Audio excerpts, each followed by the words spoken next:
ओम शांति। ओम शांति। 21 दिसंबर 2022 प्रातः मुरली। ओम शांति। बाप दादा मधुबन। आज बाबा ने सुनाया, मीठे बच्चे, तुम सभी मनुष्य मात्र के कल्याणकारी हो। तुम्हें बहुतों का कल्याण करना है। अशरीरी बनने के अभ्यास के साथ साथ सर्विस भी जरूर करनी है। बाबा ने कहा, मीठे बच्चे, तुम सभी मनुष्य मात्र के कल्याणकारी हो। तुम्हें बहुतों का कल्याण करना है। अशरीरी बनने के अभ्यास के साथ साथ सर्विस भी जरूर करनी है। प्रश्न बाबा ने किया, किस एक बात में बाप भी ड्रामा की भाभी कह चुप हो जाते हैं? किस एक बात में बाप भी ड्रामा की भाभी कह चुप हो जाते हैं? उत्तर, बच्चे जो बहुत समय तक बाप की पालना ले फिर माया के वश हो जाते हैं, शादी कर कहाँ का कहाँ चले जाते हैं, आश्चर्यवत भागंती हो जाते, तो बाप ड्रामा की भाभी कह चुप हो जाते हैं। बाप जानते ये भी यज्ञ में विघ्न पड़ते हैं। बाप जानते ये भी यज्ञ में विघ्न पड़ते हैं। बाप को होना रहता है बच्चे कहाँ किसी के नाम रूप में नहीं फंस जाएं। माया बहुत विघ्न डालती है, इसलिए बाबा राय देते, बच्चे तुम्हें माया से डरना नहीं है, बाप की याद से विजयी बनना है। ओम शांति। मीठे मीठे बच्चे जानते हैं कि हम बाप और दादा के सामने बैठे हैं। हर एक बात नहीं है और याद करना है श्रीमत पर एक बाप ही को।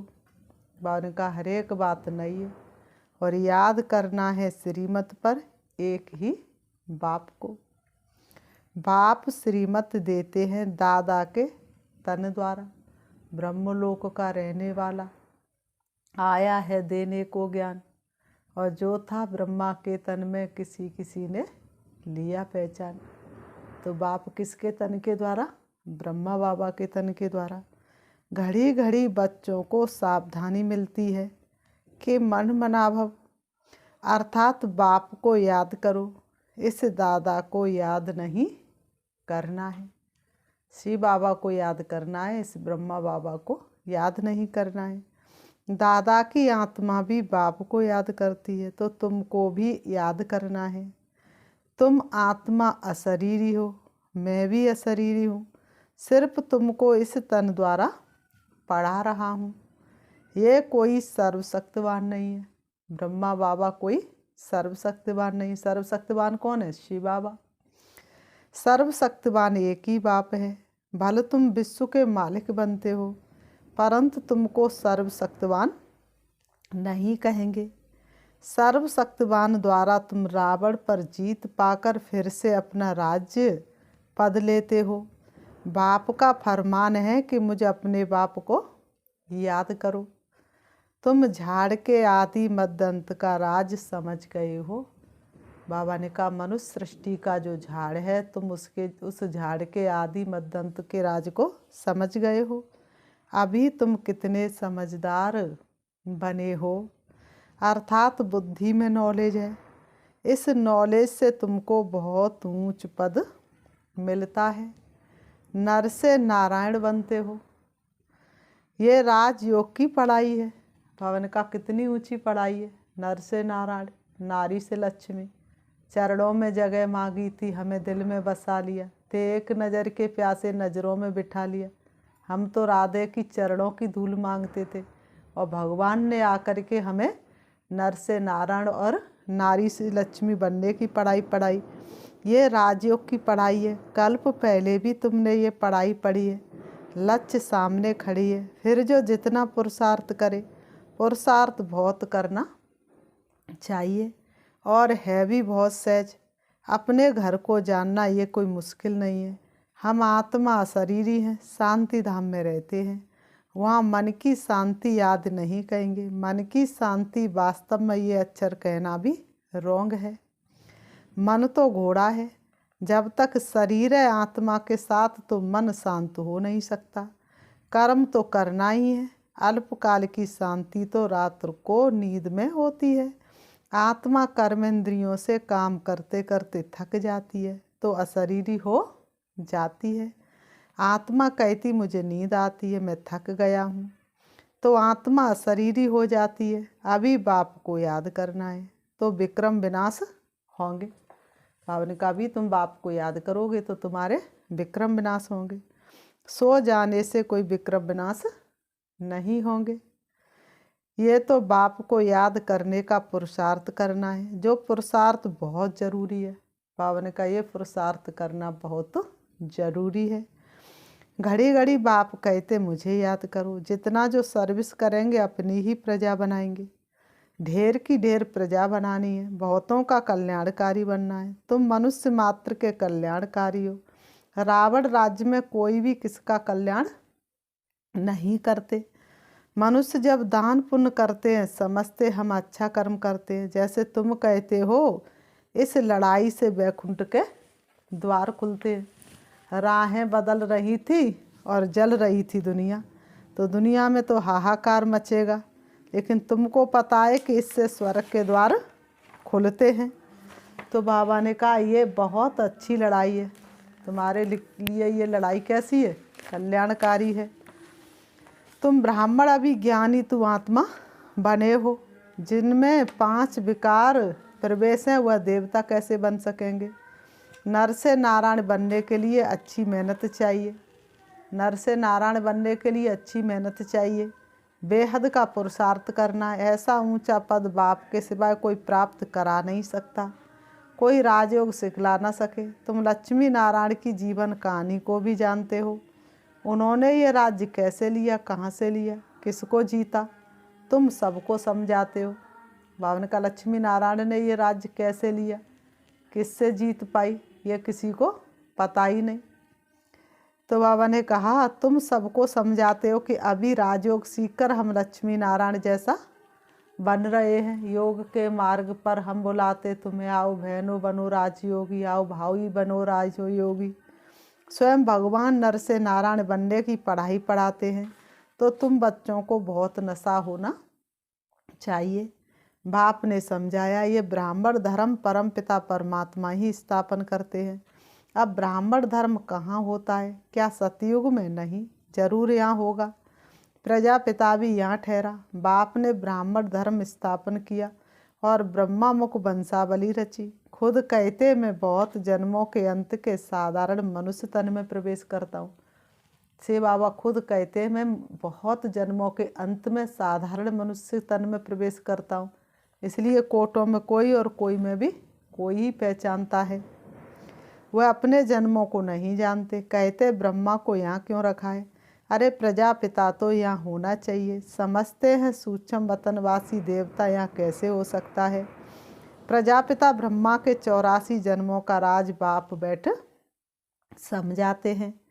ये है अंतिम जन्म, इसमें ही आना पड़े। बाबा ने कहा जो आदि में है सो अंत में होगा। जो बीज जमीन में होता है वही ऊपर टॉप पर होता है। तो इसी तरह से बाबा ने कहा जो आदि से शुरुआत, उसी के अंतिम जन्म में भगवान प्रवेश करेंगे फिर से नई दुनिया बनाने के लिए। ये सब राज बाप ही समझाते। ये चित्र भी से बाबा ने दिव्य दृष्टि से बनवाए हैं। बाबा ने डायरेक्शन दिया कि कल्प 5000 वर्ष का है, ये सिद्ध कर बताना है। ये स्वर्ग नरक के चित्र बाबा ने बनवाए हैं। ये मार्केट में जाओ खरीदने तो प्रदर्शनी के चित्र आपको कहीं भी देखने के लिए नहीं मिलेंगे। तो किसने बनवाए? शिव बाबा ने। किसके द्वारा? दिव्य दृष्टि के द्वारा। गीता में ये थोड़ा ही लिखा हुआ है कि परमपिता परमात्मा ने पढ़ाया है। देखो समझाने में कितनी मेहनत लगती है। दिन प्रतिदिन समझानी मिलती रहती है। बाबा ने कहा दिन प्रतिदिन समझानी मिलती रहती है। जो कल्प पहले जिस समय समझाया उस समय अभी भी समझाते हैं। मुझे आत्मा में जो पाठ नूदा हुआ वह रिपीट होता है। ये तो तुम समझते हो कि ये पतित दुनिया है, सबका अंतिम जन्म है। अभी नाटक पूरा होता है, नहीं तो सतयुग से दैवी धर्म कैसे स्थापन होगा। सतयुग में है एक अद्वैत देवी देवता धर्म, इस समय तुम्हारा है ब्राह्मण धर्म। कौन सा धर्म है? ब्राह्मण धर्म। विराट रूप का राज भी समझाया है। ब्राह्मण माना चोटी, फिर ब्राह्मण ही क्या बनते हैं? देवता बनते हैं। इसलिए स्थूल जो ब्राह्मण हैं कुक वंशावली, उन्होंने क्या किया है? चोटी रखाना शुरू कर दिया है, क्योंकि भगवान आकर के सबसे ऊंचा कर्म सिखलाते हैं। मनुष्यों को ये पता ही नहीं है कि शिव बाबा ब्राह्मण धर्म रचते हैं। अभी तुम ट्रांसफ़र होते हो, शूद्र से ब्राह्मण, नीचे से आसमान में चले जाते हो। कहाँ तो तुम कितने नीचे और कहाँ आसमान में चले जाते हो। आत्माओं को अब घर जाना है। बाबा कहते हैं आत्माओं को अब कहाँ जाना है? घर जाना है। मनुष्य देवियों के मंदिर में जाते हैं तो ये भी नहीं जानते कि जगत अम्बा कौन है। वह भी ब्राह्मणी है, तुम भी ब्राह्मणियाँ हो। बाबा ने कहा देवियों के मंदिर में जाएंगे, पूजा करके चले आएंगे, लेकिन इनको ऐसा किसने बनाया, ये कौन है, ये कोई जानते नहीं। अब तुम बच्चों की समझ में आया है, वह भी ब्राह्मणी और हम भी ब्राह्मणी। जगत अम्बा और जगत पिता भी हैं। जो जिसका पुजारी होगा उनका मंदिर बनाएगा। नॉलेज कुछ भी नहीं है कि जगत अम्बा कौन है। वह है ज्ञान ज्ञानेश्वरी, जो फिर राज राजेश्वरी बनती है। देवियों की बहुत पूजा होती है। सतयुग में है लक्ष्मी नारायण, त्रेता में है राम सीता, बाकी सब इस समय के चित्र हैं। अनेक चित्र हैं, अनेक मंदिर बनाए हैं। तुम जानते हो ब्रह्मा सरस्वती ब्राह्मण और ब्राह्मणियाँ हैं। लक्ष्मी को ब्राह्मणी नहीं कहेंगे। बाबा ने कहा लक्ष्मी को ब्राह्मणी नहीं कहेंगे, वह देवता है। जब ब्राह्मणी है तो सब मनोकामनाएं पूर्ण करती है 21 जन्मों के लिए। जब लक्ष्मी बनती तो ग्रेड कम हो जाता है। भले ही 16 कला संपूर्ण है, लेकिन सबकी मनोकामनाएं लक्ष्मी पूरी नहीं कर सकती। अभी तुम ईश्वर की संतान हो, तुम्हारी ग्रेड सबसे ऊंची है। इन बातों को कोई मनुष्य नहीं समझ सकते। बाबा ने कहा इन बातों को कोई साधारण मनुष्य नहीं समझ सकते, इसलिए तुमसे ऊंचा कोई दुनिया में नहीं। बाबा ने कहा तुम हो ब्राह्मण कुलभूषण। अभी तुम ईश्वर के बने हो, फिर देवता कुल में जाएंगे। अभी हम किसकी गोद में? ईश्वर की गोद में, फिर देवता की गोद में जाएंगे। ये संगम युग कल्याणकारी है। ये सबसे सुहाने पल हैं जिंदगी के। मिलन सिंधु में जब समाये हुए हैं। बाप भारत को स्वर्ग बनाते। भारत ही प्राचीन हेवन था, परंतु किसकी बुद्धि में नहीं बैठता। भारतवासियों को मालूम पड़े तो खुश हो जाएं कि हम स्वर्ग के मालिक थे। कोई मरता तो कहते स्वर्ग गया। हेवनली गॉड फादर ही हेवन बनाते हैं। बाबा ने कहा मूल वतन तो है ही, उसके लिए स्थापना अक्षर नहीं आएगा। मूल वतन तो परमानेंट है ही घर, उसकी कोई स्थापना करता ना कोई विनाश करता है, तो उसकी स्थापना का कोई अक्षर ही नहीं आएगा। स्थापना धर्म की होती है। ये आत्माओं का घर है जो इस समय खाली होता है। कब खाली होता है परमधाम? कलयुग के अंत में सारी आत्मा परमधाम से नीचे आ जाती हैं। फिर नंबरवार सब जाएंगे। ये बच्चों की बुद्धि में बिठाना है, औरों को समझाने के लिए। धर्म स्थापन अर्थ जो भी आत्माएं आती हैं वह फिर सतो रजो तमो में आती हैं। तुमको अब ऊपर जाना है, तुम्हारी चढ़ती कला है। तुम रूहानी ब्राह्मण मुखवंशावली हो, वह है कुकवंशावली।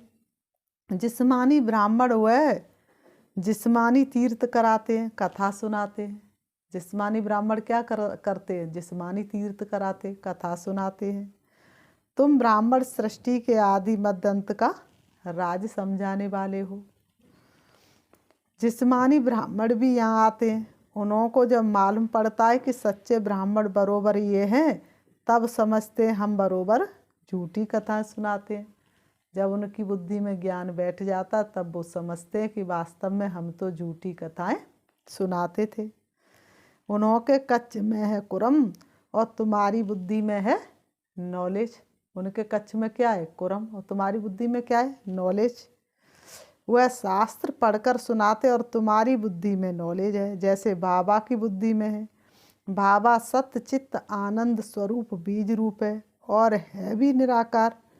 तुमको भी बुद्धि में नॉलेज धारण करनी है। बाबा ने कहा, बाबा ने जो नॉलेज दी तुम बच्चों को भी वह नॉलेज बुद्धि में धारण करनी है। नॉलेज डिफ़िकल्ट नहीं है, सिर्फ ध्यान देना है। ऐसे भी नहीं कोई घर बार छोड़ना है। बाबा ने कहा नॉलेज कोई कठिन नहीं है, सिर्फ नॉलेज को बुद्धि में धारण करना है। ऐसे नहीं साधु महात्माओं की तरह घर बार छोड़ना है। घर गृहस्थी को संभालते हुए बाप को याद करना है और नॉलेज को धारण करना है। ये तो कारण बन जाते हैं। समझो बच्ची शादी करने नहीं चाहती है, बाप मारते हैं परंतु छोटी है, भाग नहीं सकती। बाल गए तो आकर शरण लेती है, गाते शरण पड़ी मैं तेरे, क्योंकि रावण राज्य में बहुत दुखी है। फिर बाप से वर्षा पाते हैं। समझो किसको पति बहुत मारता है, समझती है इससे जाकर बाबा की शरण लेवे। किसी का पति बहुत तंग करता है, बहुत मारता है, तो समझती इससे तो अच्छा हम बाबा की शरण लेवे। परंतु घर बार छोड़ना कोई मौसी का घर नहीं। कितने को वैराग्य आता है, कितना थोड़े से समय के लिए सेंटर पर भाग कर आएंगे। सेंटर पर किसी भी प्रकार की कोई परेशानी नहीं, बाप की याद में सुख ही सुख है, बाबा की सेवा में सुख ही सुख है। लेकिन मोह सताता है तो फिर वापस घर चले जाते हैं। मेहनत लगती है। सन्यासी बल सन्यास करते परंतु मित्र संबंधी कोई भूलते नहीं है। कई लौट भी आते हैं, थोड़ा वैराग्य आया घर से बाहर गए, फिर मोह सताया तो फिर वापस लौट आते हैं। मेहनत है। ब्रह्म तत्व से योग जल्दी नहीं लगता। यहाँ तुम जानते हो पुरानी दुनिया और पुराने संबंध हैं, देश सहित सब कुछ छोड़ना है, इसलिए तुमको इस पुरानी दुनिया से वैराग्य आता है। पुराने शरीर से भी तुमको वैराग्य, ये है बेहद का वैराग्य। उन्हों का है हद का रजोगुणी वैराग्य, ये है बेहद का सतो प्रधान वैराग्य। दुनिया को नहीं छोड़ते हैं, तुम पुरुषार्थ कर रहे हो पुरानी दुनिया से नई दुनिया में जाने के लिए। तुम कौन सा पुरुषार्थ कर रहे हो? पुरानी दुनिया से नई दुनिया में जाने के लिए। वह थोड़े ही ऐसे समझते हैं कि नई दुनिया में जाकर सुख भोगना है, ये सुख तुम्हारे लिए है। बाबा ने कहा ये सुख तो तुम्हारे लिए है। उन्हों का है रजो प्रधान संन्यास और तुम्हारा है कैसा संन्यास? सतो प्रधान संन्यास। बच्चों को सतो प्रधान बनना है। योग से खाद भस्म हो जाएगी, इसलिए इसको योग अग्नि कहा जाता है। याद अग्नि ये अक्षर शोभता नहीं है, तो कौन सा अक्षर अच्छा? योग अग्नि। योग अग्नि कहा जाता है। योग अग्नि से जन्म जन्म के पाप भस्म हो जाए, जिससे विक्रम भस्म होंगे। है बहुत सहज बात, परंतु घड़ी घड़ी कहते बाबा हम भूल जाते हैं। कोई बच्चे से कहा जाए आप अपने बाप के पास 2 घंटा बैठे रहो, और बाप बहुत अच्छी अच्छी सौगात तुम्हारे लिए लाए हैं, तो कितने घंटे बैठा रहेगा बच्चा? कभी बाप के पास बैठने से उबेगा? और उस बाप जैसा तो कोई बाप नहीं, प्यार का सागर, शांति का सागर। हम वहाँ क्यों नहीं बैठ पाते? हमारा बुद्धि का योग क्यों नहीं लगता है? क्योंकि मन को हमने बहुत चंचल कर दिया है। बाप कहते बच्चे देही अभिमानी बनो। सतयुग से त्रेता तक तुम सोल कॉन्शियस रहते हो। तुम आधा कल्प सोल कॉन्शियस, आधा कल्प बॉडी कॉन्शियस बने हो, तो अब सोल कॉन्शियस बनने में मेहनत लगती है। सतयुग में समझते हम एक शरीर छोड़ दूसरा लेते हैं। सर्प का मिसाल, ये दृष्टांत तुम्हारे लिए है। सन्यासी ज्योति ज्योति में समाने चाहते हैं। वह कौन सी मेहनत करते हैं कि हम जा कर के ज्योति में समा जाएं, ब्रह्म में जाकर लीन हो जाएं। पर बाबा कहते वह ये नहीं जानते कि हमको फिर आकर नया चोला लेना है। ये बूढ़ा शरीर छोड़ जाकर नया लेंगे, पुराने कपड़े को छोड़ने का दिल होता है, कछुए का मिसाल भी तुम्हारे लिए है। बाबा ने कहा कछुए का मिसाल भी तुम्हारे लिए है। कर्म करते बाप को याद करते रहो, बाप ही सदगति दाता है। सदगति दाता एक शिव बाबा, दूसरा ना कोई।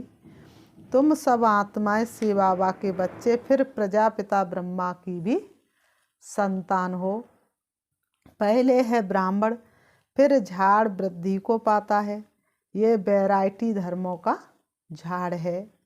पहले देवी देवता धर्म, फिर इस्लामी बौद्धि, फिर वृद्धि होती रहती है।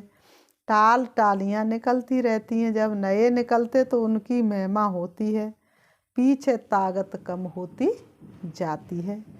तुम हो बहुत बड़ी ताकत वाले। बाबा कहते तुम हो बहुत बड़ी ताकत वाले, जो विश्व के मालिक बनते हो। वहाँ कोई मिनिस्टर आदि नहीं होते हैं। कहाँ? सतयुग में राजा का हुक्म चलता है, द्वापुर से वजीर होते हैं। अब तो राजा रानी है नहीं, ये भी ड्रामा बना हुआ है। भारत स्वर्ग था, अब नरक है। नरक भी पहले सतो प्रधान, फिर अभी नरक भी तमो प्रधान है, जिसको रौरव नरक कहा जाता है। बाप कहते हैं मुझे कितनी मेहनत करनी पड़ती है, कितना होना रहता है। कहाँ कोई बच्चियाँ गुंडों के हाथ में ना आ जाएं। दुनिया बहुत गंदी है। बाबा ने कहा दुनिया बहुत गंदी है। सेंटर पर गंदे लोग आ जाते हैं, नाम रूप में फंस पड़ते। यज्ञ में अनेक प्रकार के विघ्न भी पड़ते हैं। माया भी विघ्न डालती है। फिर बहुत गुटखा खाते हैं। फिर भी बाप को याद करना पड़े। युद्ध के मैदान में खड़े होकर लड़ना है, डरना नहीं है। फारकती बहुत दे देते हैं। कितने बरस रहे पालना ली, फिर शादी कर कहाँ न कहाँ चले गए। आश्चर्यवत भागंती हो जाते, फिर भी ड्रामा की भाभी कह चुप हो जाते हैं। बाबा फिर भी क्या कहते? ड्रामा की भाभी। सर्विस में रहने वालों को खुशी बहुत जास्ती रहती है। फिर बाबा ने कहा अच्छा, मीठे मीठे सिखिलते बच्चों प्रति माता पिता बाप दादा का याद प्यार और गुड मॉर्निंग। रूहानी बाप की रूहानी बच्चों को नमस्ते। हम रूहानी बच्चों की रूहानी बाप दादा को याद प्यार और नमस्ते नमस्ते नमस्ते। धारणा के लिए मुख्य सार नंबर 1, बाप की शरण में आने के लिए बुद्धि से बेहद का संन्यास करना है। आओ प्रभु शरण आओ। तो प्रभु की शरण में कब आएंगे? जब बुद्धि में बेहद का वैराग्य जागृत होगा। तो बाप की शरण में आने के लिए बुद्धि से बेहद का संन्यास करना है। पुरानी दुनिया और देह को भूल आत्माभिमानी रहने की मेहनत करनी है। नंबर 2, हम ब्राह्मण सर्व की मनोकामनाएं पूर्ण करने वाले हैं, इस नशे में रहना है। हम ब्राह्मण सर्व की मनोकामनाएं पूर्ण करने वाले हैं, इस नशे में रहना है। बनो महान, करो कल्याण। वरदान है अपनी श्रेष्ठ दृष्टि वृत्ति कृति से सेवा करने वाले निरंतर सेवाधारी भव। अपनी श्रेष्ठ दृष्टि वृत्ति कृति से सेवा करने वाले निरंतर सेवाधारी भव। स्पष्टीकरण है, जैसे ये शरीर श्वास के बिना नहीं रह सकता, ऐसे ब्राह्मण जीवन का श्वास है सेवा। जैसे श्वास न चलने पर मूर्छित हो जाते हैं, इसलिए हर समय अपनी श्रेष्ठ दृष्टि से वृत्ति से कृति से सेवा करते रहो। बाड़ी से सेवा का चांस नहीं मिलता तो मनसा सेवा करो। जब सब प्रकार की सेवा करेंगे तब फुल मार्क्स ले सकेंगे। स्लोगन, साक्षीपन की स्थिति का तख्त ही अर्थात निर्णय का तख्त है। साक्षीपन की स्थिति का तख्त ही अर्थात निर्णय का तख्त। अच्छा, ओम शांति। अभी हम 5 मिनट शिव बाबा को याद करते हैं। अपने मन को चारों तरफ से हटाएंगे, देखेंगे अपने आप को। चमकते हुए सितारे के रूप में मैं बाप के साथ सदा कंबाइंड हूँ। बाप मेरा साथी बना है। सारी दुनिया जिसको ढूंढ रही है वो मेरे सन्मुख है। वास्तव में मैं आत्मा तो सृष्टि रंगमंच पर आकर के अपने पिता परमात्मा को भूल गई थी। प्यारे पिता श्री बाबा ने ब्रह्मा के तन के द्वारा मुझे अपने घर का पता बताया, सृष्टि के आदि मध्य अंत का ज्ञान दिया। अब मैं आत्मा अति खुशी और उमंग में हूँ। अपने पिता परमात्मा से मिलने के लिए देह रूपी वस्त्रों को त्याग करके जा रही हूँ। उड़ रही हूँ मैं आत्मा इस सृष्टि रंगमंच से दूर। खुले नीले आसमान में मैं आत्मा विचरण कर रही हूँ। उससे भी ऊपर सूरज चांद सितारों से पार, सूक्ष्म वतन से भी दूर अब मैं प्रवेश करती हूँ हल्के सुनहरे लाल रंग के आसमान में,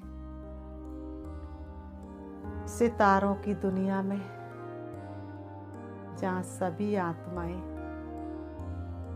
स्टार मिसल चमक रही है। मैं उससे भी ऊपर देख रही हूँ अपने शिव बाबा को, जो रूप में बिंदु है लेकिन गुणों में सिंधु के समान है, जिसकी शांति की किरणें पूरे ब्रह्मांड में फैली हुई है। मैं आत्मा अपने पिता परमात्मा के सन्मुख पहुंच जाती हूँ। बाबा से मीठी मीठी गुणगान करती हूँ। बाबा आप कितने महान हैं, ऊंचे से ऊंच है। आपने मुझे क्या से क्या बना दिया। बाबा मैं किन शब्दों में आपका धन्यवाद करूं। श्री बाबा से शक्तिशाली किरणें निकट निकल के मुझ में समाती जा रही है और मैं आत्मा सर्व गुण और शक्तियों से भरपूर हो रही हूँ।